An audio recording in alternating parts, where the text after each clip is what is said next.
So we've been talking about, meal traditions growing up in our families, and because it does speak to kind of how, and we've had both negative and positive experiences that we've shared out of. And so as you look back, and I'll start with you, Ellan, just as you look back over your experience growing up, what were the meal traditions that you had, and were they good things or bad things or indifferent? Very positive. Grew up in a traditional family. Mom, dad, 2 older brothers, myself, and we had a evening meal every evening. We prayed before we ate, and it was a good time. It was good food. Who was the best behaved of the kids? Oh, me. I was the youngest. You were the youngest. So I was the youngest, and I was perfect. And my dad called me princess. So yeah. Your dad called you princess? Yeah. Is that right? And your brothers didn't behave though? Brothers usually. Oh don't. No, they picked on me like brothers do. Okay, so they had an idyllic meal thing. Now, did that carry on, into your adulthood, and your family kind of stayed together and held together pretty well, even your brothers? Yes. Kept misbehaving? Yes, even though they're misbehaving, yes. Right. No, we had everything, it wasn't perfect, obviously. Right. Nothing ever is, but it was good. It was, and yes, it set the table, so to speak, right, for my family life when my husband and I got married, and our daughter, we continued that same tradition. Yeah, and you guys see Sarah all the time doing our announcements and all that sort of stuff. But Sarah, as you were growing up, what would it look like for you? Yeah, so my brother, my mom, and I, in the evenings, almost every evening, we had dinner together. And it was something my mom always wanted to do, and we almost figured out a way almost every night to do that.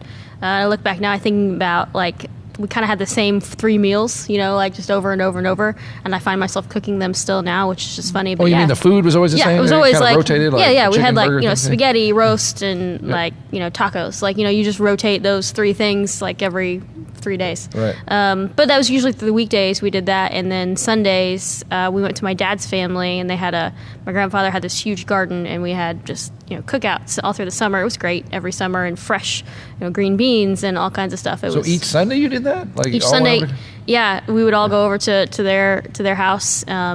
And I still remember, I was thinking the other day, I was telling Ellan, actually, I was talking about, you can think about specific things that you used to eat, and how you would eat them, and where you were sitting when you had them, and having these fresh green onions, and I'd get a little salt and put it on a napkin and dip it in there and eat it that way. But I'd try to hide because I wasn't supposed to take the salt shaker with me, things like that. But salt and green onions? Yeah. Is that what you said? Okay, yeah, the stalk things, right? I didn't know it was a thing. It was the thing for me. Is that purely an Inman thing? I think be. That is. It may be. I think you just invented something. We're from the country. But so you guys kind of have the all-American Norman Rockwell kind of situation going on. Thomas, you the same way, or was yours a little bit different? I honestly don't know. So no, sure. It was fairly similar. We would sit down and have dinner. We had this system that it was kind of a disciplinary system at dinner, and a disciplinary system. Disciplinary system. Okay. It was called black marks. So if you had elbows on the table, or would lean too far back in your chair. And if you acquired... Lean too far back? Yeah. Okay. That was what I had problems with. Really? Okay. So if you acquired 3 of those, then you had to go to your room, and you were done with dinner. So how many marks did you get? It was you got 3 chances. You got 3 chances. So, 3 strikes, you're out. But even though it was kind of this thing that our family kind of made fun of, I don't want to get a black mark tonight, it kind of made for some camaraderie, we talk about it. So was it now, this dark cloud thing? I've been picturing every kid is oh my gosh, what's going to happen to me? I mean, it'd be my second mark. Dad would send us to our room, and then Mom would be here's some dessert. I know you're not supposed to have some, or something like that, So, okay, good. But no, we did, and our dynamic kind of changed a little bit. My parents divorced when I was around 10, and so then it kind of shifted to my sisters and my mom and I. But we still kind of tried to, kind of similar with Sarah, though. At that point in my life, it was we kind of had the same. It was kind of the meal rotation was about 4 or 5 meals that would kind of rotate. Right. Did Mom keep the black mark thing? Or? That kind of went when we were when we were our phase of time when we were with her. Right. Okay. So I'm thinking maybe it was my dad's side of the family type of thing. Okay. So he was carrying it on from what had been handed down to him. Yeah. I want to try it. I mean, you could work it with. Well, I was thinking that too about, like, I remember moments like where you got to invite friends over to have dinner at your house, or you got to go to their house for dinner. Like, that was a big deal. Like, it was a big deal to be like, that was kind of like your first introduction to going to someone's house, especially as a kid. Like, you'd go to their house for dinner if they were your neighbor, or we had neighbor kids that would show up at our house a lot, and we'd play all kinds of games outside. My mom's like, you guys staying for dinner. Like, it was just something that we always kind of gathered around. Like, that's how people came to your house. It was a way to invite someone, and I still do that. I mean, like, you know, when I'm meeting people here, it's like, oh, we should go get dinner or come to our house for dinner. Right. But Bret, I have a question. What was yours? What was I can't help it. That's what I do. What was yours? What was your table? Was there a table thing? Yeah, well, growing I shared up. in one of these, I think. First of all, we had breakfast every morning. For a 7-year run, my dad made sure that our family ate breakfast together, which I look back and I think that's a high standard. Because it was sit down, you know, bacon, eggs, pancakes kind of thing. That's the kind of meal I'd want to Yeah, it started every day that, but we all hated it. If we're being honest, it was kind of all the kids sitting around. It was first thing in the morning. And but our dad would have us pray the Lord's Prayer, and we all held hands. And we're not that way at all, though. I mean, maybe it ended up being a good thing, but that was a tradition that we did have. And we did have suppers together, but those are the ones that stood out because it was literally every weekday. Oh, wow. That was just how we did life. That's how we did. But thanks for asking. I'm not sure you're allowed to do that. But sorry. That's good. No, I appreciate I'm a rule breaker. Calm down, Sarah. Calm okay, down. so now, and just as you're in your adult life, and whether with friends or with family, or what are some traditions you do like to have in your life around the meal thing and that whole deal? Yeah, go ahead, Thomas. Fire away. Well, I mean, we try to sit down and do dinner every night. It's kind of a busy season of our lives right now with a 5-year-old and a 16-month-old, and so it's often pretty crazy at our house. So sitting down to a meal with a 16-month-old is not always the easiest. Yeah, but he likes to eat though, so it goes pretty well. But I mean, like, there's a special prayer that one of my sons, Oliver, he always says, we'll say, Oliver, say your prayer, and he says like the same thing every time. And so what does he say? Is that okay to ask? Oh gosh, you're gonna put me on the spot. Okay, yeah, I did. We'll come back to it if you think of it. It's a real simple prayer, like, God, please bless this food in Jesus' name. But he says it real fast, like, dear God, please bless this food in Jesus' name, amen. And we're like, did you which even everybody think about secretly that, kind of likes because the opposite is always a drag. You're waiting for your meal and somebody decides to break into some big giant thing. But it's always a good time. So Ellan, did you carry on your all-American style thing when you were raising your daughter and your husband? You guys are all around? Yes. Through the years we did. My daughter talked a lot at the table, and so it would be one of those things that she wanted to talk constantly, which I love to hear from her, obviously. Right. But so much so that my husband couldn't get a word in edgewise. So we had the thing where we had the salt shaker, and whoever had the salt shaker could talk. Oh, so you had to pass the salt shaker around. So would she talk so much, would she just kind of hold on the salt shaker, though, and eventually someone had to take it? Is that kind of how it worked? That did happen occasionally. Okay, it did. All right. I need some salt now. We should have done that here. We need some salt now, yeah. And then Sarah, being single, and that how does that work with family meals, or what is that a wrong? I don't know. It's just thanks for pointing that out, Bret.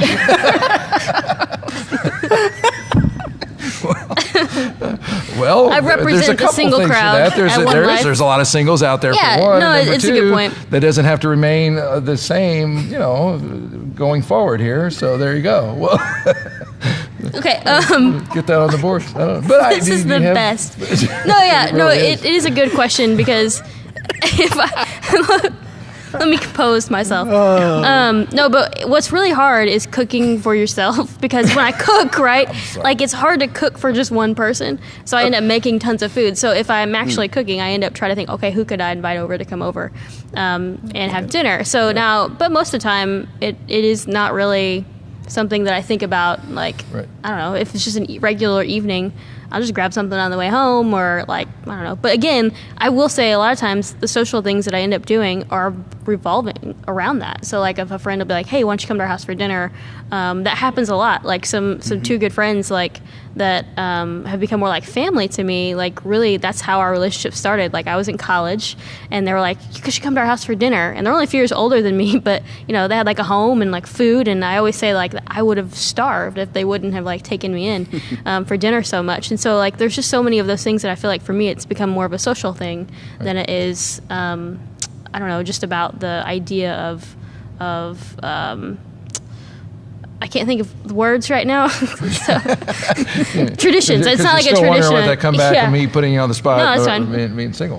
Well, but speaking of the social aspect of it, again, we keep saying that the table is a metaphor for what the church can and should be, and so and I know you've all had group experiences, and so tell me about that. Just kind of walking through whether that's good or awkward or bad or whatever else. I mean, what are some of your memories coming out of or the whole group life? And didn't you, Ellan, you actually led groups at your church a while back, and so you've got a lot of experience that way. So how'd that all go for you, and why were you into groups in such a big way?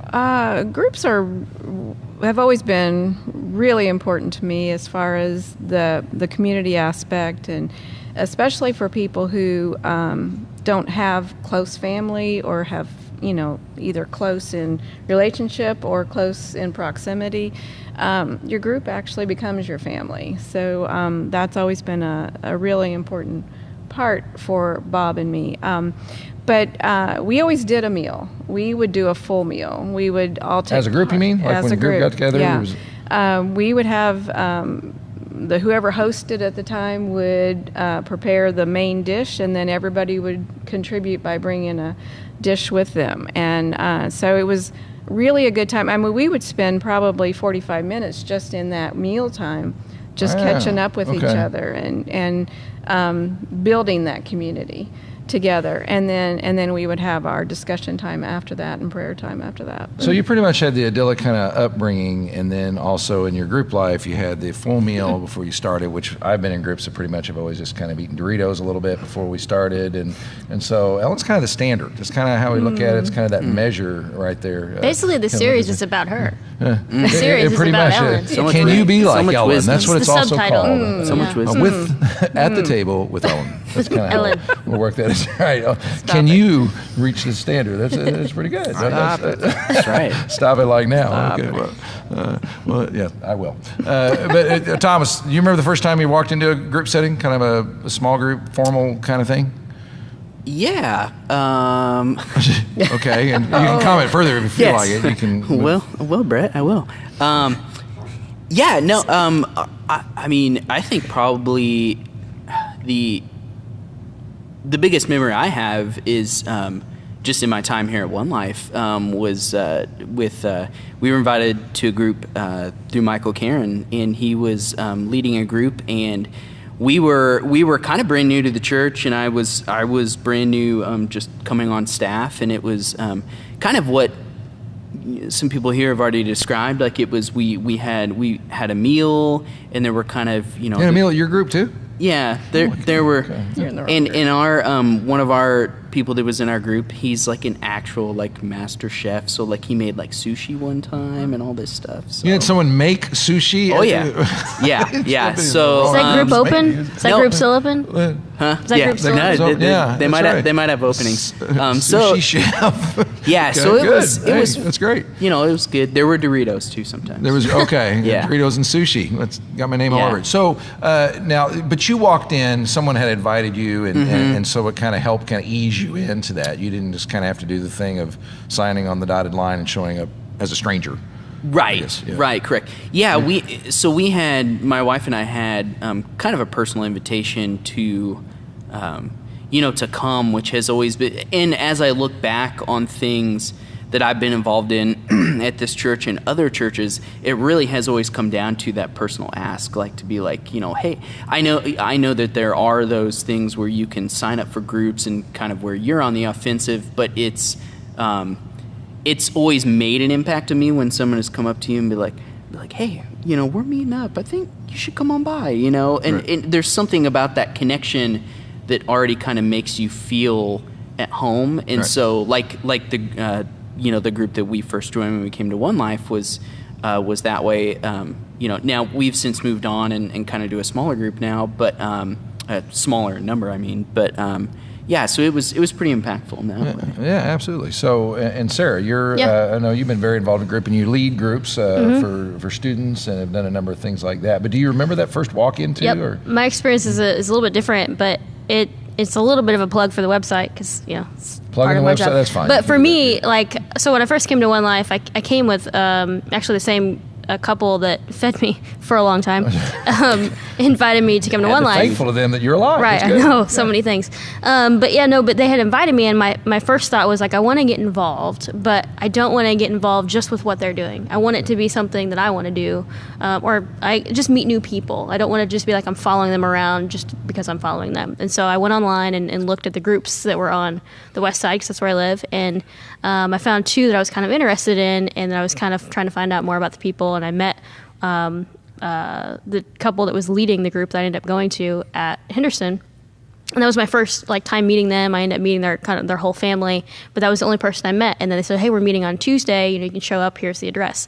So I showed up at this house. I had only met really one person from there. I'm standing at the door, and I'm so nervous because I don't do that. I don't show up at places that by myself. For one, I still don't like walking in some place by myself. It's a weird thing about me. And then two, just being able to walk in and have conversation. And so I rang the doorbell, and the girl came to the door, and she looked at me, and I still think to this day she thought I was selling Girl Scout cookies or something. It's whose kid is out here on the steps, defense, right? But no, I said, "Hey, I'm here for group." Oh, okay, cool. And I really got connected to that group, and still am basically in that group. Our group has shifted a little bit, but I'm still in that. And that was, 6 years ago. And that was kind of how I got connected really on the West Side, and got connected to One Life West, and got connected to the Maxheimer family, who have basically taken me in as one of another next Maxheimer. family is taking you in and make sure you're fed. People. This is a thing. I find ways to get food. I don't know. Hey, good mad skills on that. So groups and teams are there to be the church to one another, and that's what family's about. That's what's belonging is about. That's God's design. So talk about experiences where you've had that actually happen. Yeah, I have a couple I can think of. One is real simple, but it seems simple, but it was a big deal to me. So there's sometimes on holidays, I'm in town, but I don't necessarily have something to do. It's a family day, people always have things on family days, and don't drive to my family's that day. And somebody from my group just invited me to their family event, and I've kind of done that now the last 3 Easters, just spent time at their families, and it's become a little thing where I'm part of the Easter egg hunt. Last year no one wanted to hide the eggs. I'm I'll do it, and I feel I'm just there, but now it feels like something that happens on purpose, and it's been really nice to just feel like you're connected more than just one day a week. Sure, yeah. Well, that's amazing, and you're connected to their actual life instead of almost like an event kind of thing. And Ellan, going back and you're looking at your group experience, there has to be something back there. Oh, there's a lot of those back there. But once I was in the hospital for surgery, and my group got together and arranged meals and brought them in to me, and that meant everything because I wasn't able to take care of any of that. Bob was working and all that kind of stuff. So it was a really nice show of affection, and just was a practical way to help me. Now, at the time, let me ask this. At the time, did you kind of have that expectation a little bit, or was it something that almost kind of, oh, wow, how nice, or surprising, or was it like a routine within the group? In a sense it was, but then you always wonder, well, is it really going to happen this time? You never know. Mm-hmm. Right. But I grew up in church, so that was the way everybody took care of each other in church. But when you're in sort of a new church experience, you don't always know how everyone's going to react. Right. So it was a very nice surprise. At the same time, I may have expected it somewhat, but it was good. It was really good. And then there was another time when when my dad passed away, and they all showed up at the funeral home. Yeah. So that's, while it's kind of makes you really emotional when you see that, but it's wow, they took the time out to show up and together.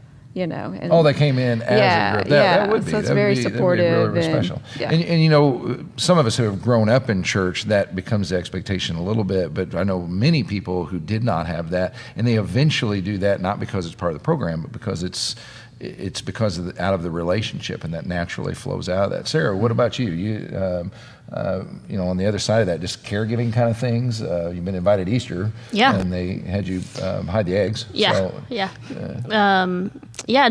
I can think of a couple. I'll say one from my student group. So there was a time where I was in the hospital. I was pretty sick, but our group had still met. Our co-leader had met, and all of the kids actually created, hand wrote, and made cards, and they sent them to me. And it was something was really powerful for me because, one, I care about these kids a lot, and for them to take the time to say, "Hey, I care about you too," and show it, especially in that moment, it was pretty cool. So, yeah, that's amazing.